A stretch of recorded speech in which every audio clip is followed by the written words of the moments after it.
मैं आज आपसे ट्रांसफ़र के बारे में थोड़ा सा डिस्कस करना चाहूँगा। ट्रांसफ़र इसका मतलब ये हुआ कि कोई एम्प्लॉई अपने प्रेजेंट प्लेस ऑफ वर्किंग से ऑन रिक्वेस्ट पे कहीं और रेलवे में या कहीं और डिवीज़न में जाना चाहेगा तो उसके प्रोसीजर्स क्या है, क्या क्या कंडीशंस है फॉर द ट्रांसफ़र, उसके बारे में मैं थोड़ा सा आपसे डिस्कस करना चाहूँगा। पहले तो हम इस पे बात करेंगे कितने प्रकार के ट्रांसफ़र होते हैं। एक होता है इंटर रेलवे ट्रांसफ़र, एक होता है इंटर डिवीज़न ट्रांसफ़र और mutual transfer inter railway basis पे और mutual transfer inter division basis पे, और एक होता है ट्रांसफ़र ऑन स्पाउस ग्राउंड। ये आपका इंटर रेलवे भी हो सकता है या इंटर डिवीज़न भी हो सकता है, लेकिन इसके अलग से एक सिस्टम है, एक प्रक्रिया है जिस पे हम आगे चलते ही उस पर हम ज़्यादा उसमें रोशनी डालेंगे। अब अगर से कोई एम्प्लॉई ट्रांसफ़र होना चाहता है अपने यहाँ particular present place of working से, वो बस यूं ही आज नौकरी पे लग गया तो कल एप्लीकेशन फॉर ट्रांसफ़र दे नहीं सकता। रेलवे बोर्ड ने एक minimum service condition for transfer रखा है। वो ये है कि कोई भी एम्प्लॉई अगर से on request inter railway transfer, मैं स्पेसिफिकली बताऊंगा इंटर रेलवे के लिए रूल है, वो एम्प्लॉय को मिनिमम 5 साल की सर्विस उस रेलवे में कंप्लीट करनी होगी। उसके बाद ही वो employee inter railway on request transfer के लिए अप्लाई कर सकता है, जबकि ऐसा कोई कंडीशन इंटर डिवीज़न ट्रांसफ़र के लिए नहीं है। इंटर डिवीज़न ट्रांसफ़र में कोई भी बंदा कभी भी अप्लाई करके अगर से कॉम्पिटेंट अथॉरिटी उसको रिलीव करता है तो रिलीव भी हो सकता है। इसके अतिरिक्त, इसके अलावा रेलवे बोर्ड ने एक एक्सम्पशन दिया हुआ है सर्विस कंडीशन, जो हमने पहले बताया था आपको 5 साल का जो सर्विस कंडीशन है, उसमें एक्सम्पशन रेलवे बोर्ड ने दिया है 2017 में। उन्होंने कहा है कि अगर से कोई भी बंदा inter railway transfer mutual exchange basis पे करना चाहता है और उसका 5 साल सर्विस नहीं भी हुआ है तो भी वो अप्लाई कर सकता है। दूसरा कंडीशन उन्होंने ये रखा कि अगर से एम्प्लॉई स्पाउस ग्राउंड, यानी हो सकता है एम्प्लॉई की हस्बैंड या एम्प्लॉई की वाइफ कोई गवर्नमेंट या सेमी गवर्नमेंट ऑर्गेनाइजेशन में काम करता हो, तो भी वो 5 साल कंप्लीट नहीं होने पर भी अप्लाई इस ट्रांसफ़र के लिए कर सकता है। और तीसरा कंडीशन ये रखा है कि वो रेलवे सर्वेंट जिसके डिसेबल्ड चाइल्ड हो और उस बच्चे का देखभाल वो रेलवे सर्वेंट ही करता हो, वो भी 5 साल कंप्लीट नहीं होने पर भी इंटर रेलवे ट्रांसफ़र के लिए अप्लाई कर सकता है। और चौथा कंडीशन ये है कि अगर से रेलवे एम्प्लॉय खुद फिजिकल हैंडीकैप हो तो उसको 5 साल तक वहाँ एक जगह पे रहना जरूरी नहीं है, वो अप्लाई कर सकता है फॉर इंटर रेलवे ट्रांसफ़र। तो ये जो सर्विस कंडीशन जो एक्सेप्ट किया रेलवे बोर्ड ने, उसके बारे में मैंने आपको बताया। अब पावर्स डेलीगेट किए हैं ट्रांसफ़र के लिए।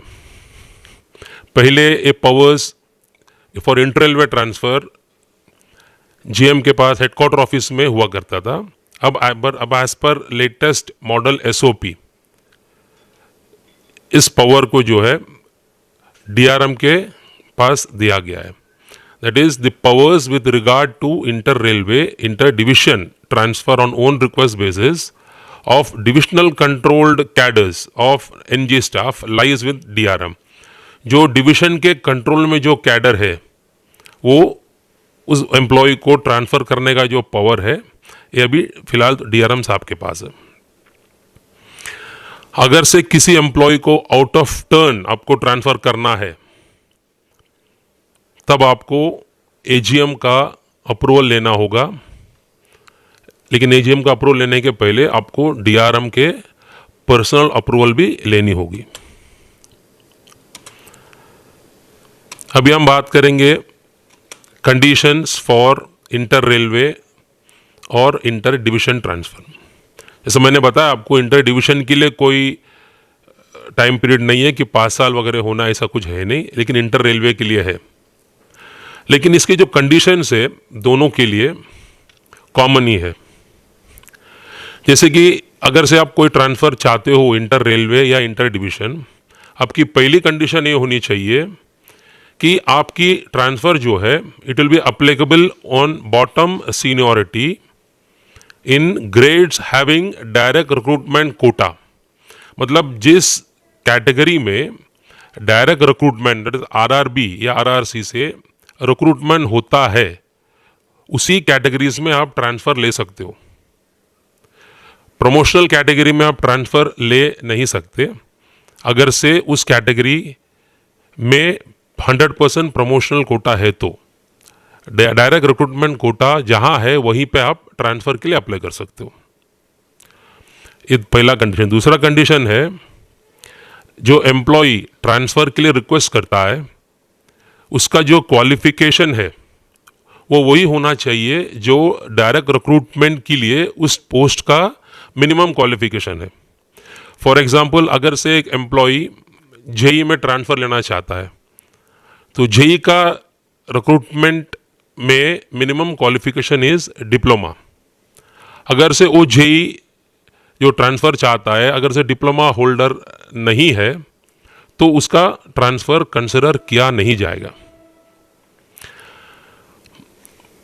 तीसरा पॉइंट है, अगर से कोई एम्प्लॉय रिक्रूट जेई में हुआ है और उसका मिनिमम क्वालिफिकेशन जो उसका जेई का है डिप्लोमा है, ड्यूरिंग इस पीरियड ऑफ सर्विस अगर से वो एम्प्लॉय प्रमोट होके एसएससी में चला जाता है और एसएससी में जाके वो ट्रांसफ़र के लिए एप्लीकेशन देता है तो उसकी ट्रांसफ़र एसएससी में कंसिडर नहीं की जाएगी, इवन दो एसएससी के ओपन मार्केट रिक्रूटमेंट होती है।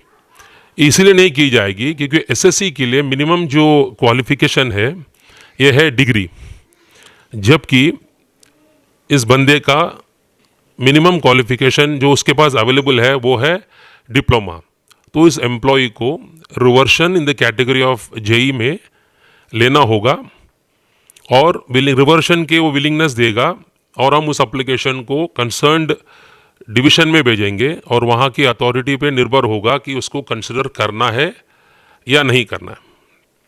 तो ये आपकी मिनिमम कंडीशंस है फॉर ट्रांसफ़र। अब हम बात करेंगे जो प्रोसीजर अडॉप्ट किया जाता है जब हम इसको एप्लीकेशन को फॉरवर्ड करते हैं inter railway inter division transfer के लिए।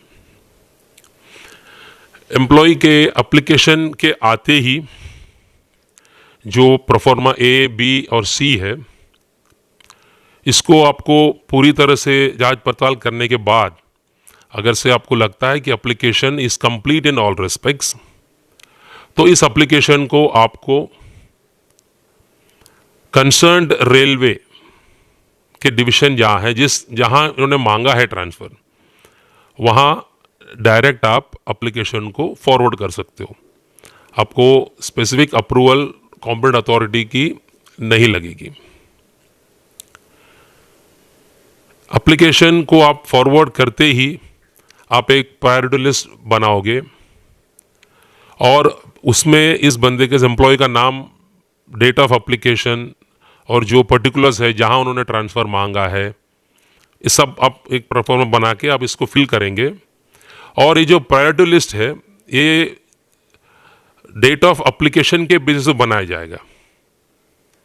भले ही वो कोई भी रेलवे में अप्लाई ने क्यों ना किया हो, उसकी date of application will be the date for making the priority list. अब हमने जो एलिजिबल है conditions for inter railway transfer का हमने बात किया, उसके बाद हमने एप्लीकेशन को किस तरह से फॉरवर्ड करना है, प्रायोरिटी लिस्ट किस तरह से बनाना है, उस पर बात किया।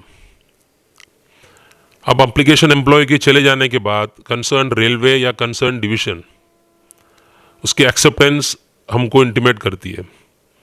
जैसा मान के चलिए यहाँ से हमने एप्लीकेशन दिया एक नॉर्थर्न रेलवे दिल्ली डिवीज़न को, हमने एप्लीकेशन फॉरवर्ड कर दिया दिल्ली डिवीज़न पे।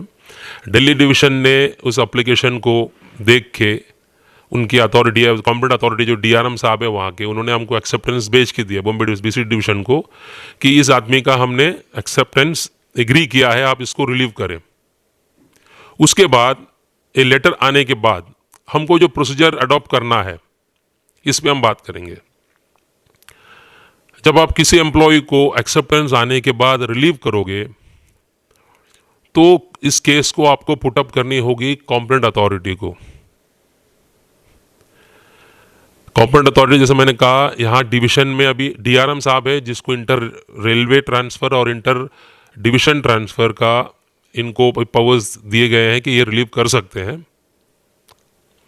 लेकिन एम्प्लॉय को रिलीव भी इस एज पर प्रायोरिटी लिस्ट ही होगा, जो हमने मेंटेन किया है प्रायोरिटी लिस्ट, उसी के बेसिस पे होगा। मान के चलिए दिल्ली डिवीज़न वालों ने जो एक्सेप्टेंस जिस बंदे का दिया उसका प्रायोरिटी लिस्ट में नंबर 3 है और प्रायोरिटी लिस्ट नंबर 1 और 2 का एक्सेप्टेंस समझो नहीं आता है, तो इस स्टेज में क्या किया जाएगा? इस स्टेज में आपको यही करना है कि अगर से कोई भी कारणवश सीनियर एम्प्लॉई का जो प्रायोरिटी लिस्ट में है उनका एक्सेप्टेंस समझो नहीं आता है, तो जिस डिवीज़न या जिस रेलवे में आपने इसका एप्लीकेशन भेजा था वहाँ आपको एक बैक रेफरेंस करना होगा कि आपका हमने इस तारीख को एप्लीकेशन किया था और उनका अभी तक एक्सेप्टेंस आया नहीं, जबकि दूसरा आदमी का आया है। अगर से आपको 3 महीने के अंदर कोई रिप्लाई उस रेलवे या डिवीज़न से नहीं आया है तो आपको जूनियर एम्प्लॉई जिसका एक्सेप्टेंस आ चुका है उसको रिलीव करने के लिए केस को प्रोसेस करनी होगी, लेकिन उसकी रिलीविंग होगी on out of turn basis, क्योंकि हम लोग प्रायोरिटी पोजीशन जो है सीनियर एम्प्लॉय को इग्नोर नहीं कर सकते। और आउट ऑफ टर्न बेसिस के लिए आपको एजीएम साहब का अप्रूवल लेनी होगी।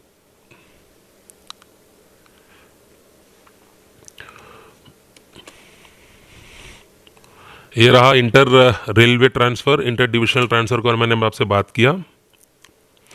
दरअसल दोनों का almost conditions are the same, खाली इंटर रेलवे में आपको 5 ईयर वाला रूल है और इंटर डिवीज़न में ऐसा कोई स्पेसिफिक रूल नहीं है। लेकिन the procedure for forwarding of application and considering the acceptance after receipt are the same. Now we will talk about mutual transfer. जैसे mutual transfer as a name suggest, mutual का meaning हुआ मेरे जगह पे आप और आपके जगह पे मैं, इसको मतलब होता है म्यूचुअल ट्रांसफ़र। इससे आपका कैडर में आदमी कम नहीं होता, ना ही आपका कैडर में कम होता है, ना सामने वाला कैडर में कम होता है। इसके लिए रेलवे बोर्ड ने कोई थोड़े कंडीशंस फ्रेम करके रखे हैं फॉर म्यूचुअल ट्रांसफ़र, जो मैं आपको बताना चाहूँगा। कंडीशन नंबर 1 है, जो एम्प्लॉय म्यूचुअल ट्रांसफ़र लेना चाहता है उनका ग्रेड और कैडर सेम होने चाहिए। फॉर एग्जांपल, एक JE P way in grade pay 4200 can only take a mutual transfer with a JE P way of the same grade and the same department. Engineering का JE P way mechanical के JE P way के साथ mutual transfer नहीं ले सकता। ये पहला condition है। दूसरा कंडीशन है, म्यूचुअल ट्रांसफ़र में जो म्यूचुअल ट्रांसफ़र लेता है उनको एक अंडरटेकिंग देनी होगी कि उनकी seniority will be whichever is lower।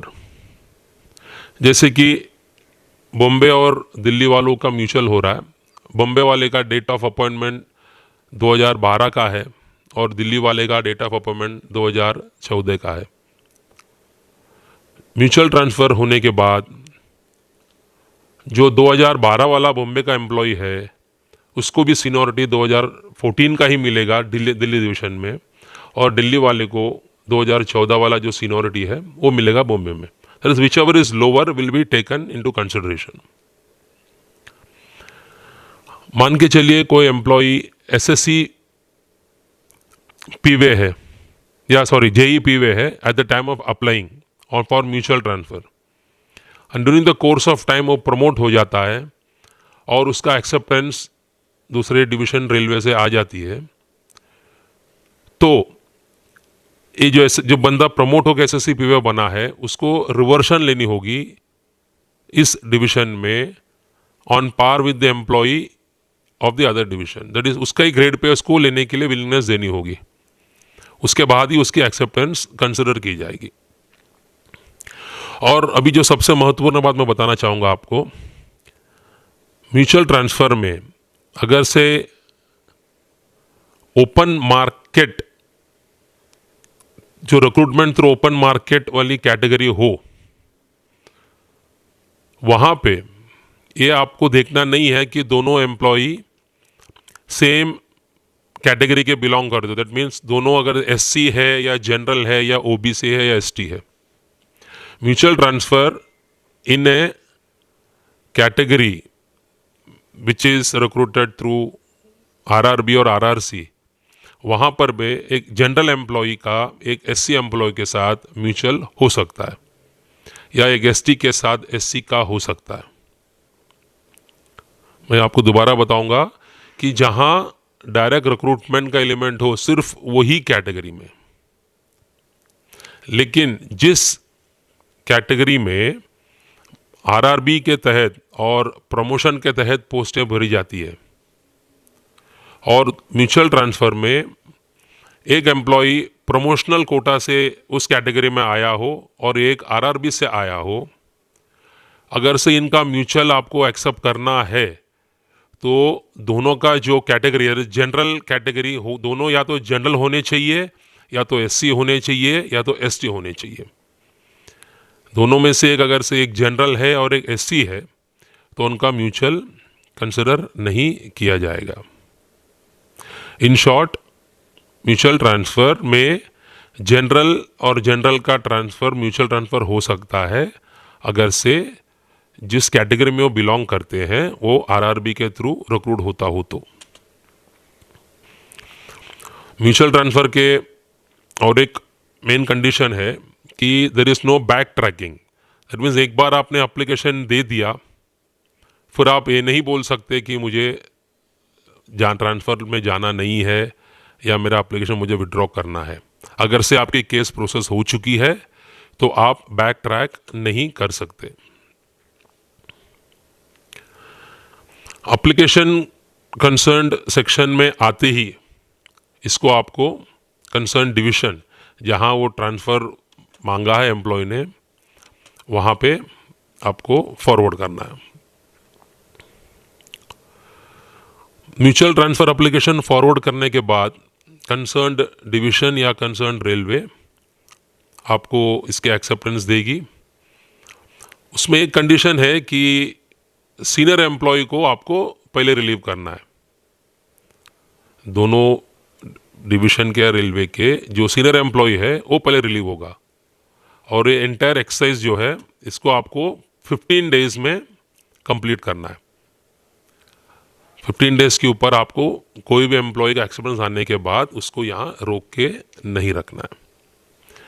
ये हमने अभी चर्चा किया इंटर रेलवे, इंटर डिवीज़न और inter railway division mutual transfer के बारे में। ट्रांसफ़र और एक अकाउंट पे होता है, वो है स्पाउस। जैसा मैंने पहले बताया आपको, किसी का हस्बैंड या सर्विस रेलवे में या सेमी गवर्नमेंट में करता हो या किसी का वाइफ सर्विस यहाँ करती हो, उनको भी अलग सा एक रेलवे बोर्ड ने अलग सा एक गाइडलाइन दिया हुआ है कि स्पाउस अकाउंट में भी आप किसी का ट्रांसफ़र कर सकते हो। डीओपीटी का एक आरबीई नंबर है 23/10, इसको आप रेफर करोगे तो इसमें आपको ये दर्शाया गया है कि उसमें भी उन्होंने प्रायोरिटीज़ दिया है कि गवर्नमेंट टू गवर्नमेंट में, government to semi government, government to PSUs। तो वो उसको आप एक बार पढ़ लेंगे, वो काफ़ी एलाबोरेटेड मैटर है, उसमें आपको और उसके बारे में क्लियर मिल जाएगा। और ये जब एप्लीकेशन हम इनके स्पाउस ग्राउंड वाले के एप्लीकेशन जब फॉरवर्ड करते हैं तो उसमें आपको क्लियरली ये मेंशन करना होगा कि ये रिक्वेस्ट ट्रांसफ़र जो है ये स्पाउस ग्राउंड पे ही हो रहा है, और इसकी अलग सी प्रायोरिटी रजिस्टर भी मेंटेन होती है स्पाउस ग्राउंड वालों की। आपकी नॉर्मल जो रजिस्टर है प्रायोरिटी वाली, उसमें नहीं होता, जबकि एक अलग सा सेपरेट रजिस्टर को आपको मेंटेन करना होता है आपको, जिसके बाद ही आप इसके ट्रांसफ़र करोगे।